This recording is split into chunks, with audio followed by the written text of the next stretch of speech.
Singano comprend mes stratégies que moi je suis en train de parler là, tout à l'heure, malgré particulièrement au grand champion Gano qui doit jouer avec la tête. Il ne doit pas être pressé dans les débuts du combat pour le gagner. Il doit partir jusqu'au 10e rôle. Dans les touchés toujours. Petit fourré, touché bougement. Il touche les petits fourrés. Il bagarre comme s'il était en train de faire la gym. Pas d'être pressé pour sortir les KO. Jusqu'à la gare. Parce que s'il utilise rien que la puissance, il va vite se fatiguer. Et Fury, c'est un homme qui est résistant. Il me demande que Tyson Fury a tapé l'Américain. L'Américain était aussi puissant. Mais l'Américain a sorti trop de coups de poing en désordre. Quand tu sors peut-être 5, 8 coups de poing, ça nage dans l'air.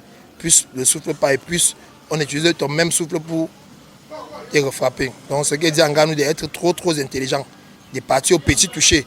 8e rôle jusqu'à là au toucher, n'est pas pressé de gagner. Il faut qu'il bagarre en connaissant qu'il n'est pas pressé de gagner. Pour être un combattant de MMA, il faut avoir pratiqué énormément de discipline. Et si vous regardez bien dans les archives, vous allez voir que Francis a eu à faire même un combat d'exhibition avec Carlos Takam. Donc il connaît quand même déjà les entrailles d'un ring. Maintenant, pour ce qui est des enjeux, pour Francis, c'est une grosse bataille qu'il est en train de gagner. Est-ce que vous vous imaginez que le combat, selon les règles de la boxe, va passer sur 10 rounds avec les possibilités de KO. C'est-à-dire que c'est comme une compétition internationale, ce n'est pas un combat d'exhibition.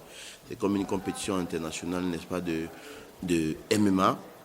Les enjeux sont ça, déjà, parce qu'il a gagné son combat pour la vie, il a gagné son combat pour le défi qu'il s'est promis. Et en termes de finances, vous allez voir que ça rapporte énormément par rapport à tous ces combats qu'il a gagnés de par le passé. Et je sais une chose, si Francis parvient, n'est-ce pas, à le connecter une fois, donc à le toucher, parce que je suis sûr que Tyson Fury va essayer de jouer sur sa distance et son jeu de jambes pour, n'est-ce pas, annihiler les intentions de Francis. Donc ça veut dire que c'est un combat qui sera vraiment très engagé des deux côtés, dans les deux sens. Au niveau où Francis, j'ai très confiance à notre compatriote, va montrer aux yeux du monde qu'en fait, on le sous-estimait tant en disant qu'il n'avait pas un vécu en boxe, mais qu'il avait le temps. Si quelqu'un, depuis des années, vous dit qu'il a envie de faire de la boxe au moins pour une fois, vous comprenez qu'il ne va pas se lever un matin et se dire qu'il est en train de faire de la boxe. Il va se lever un matin,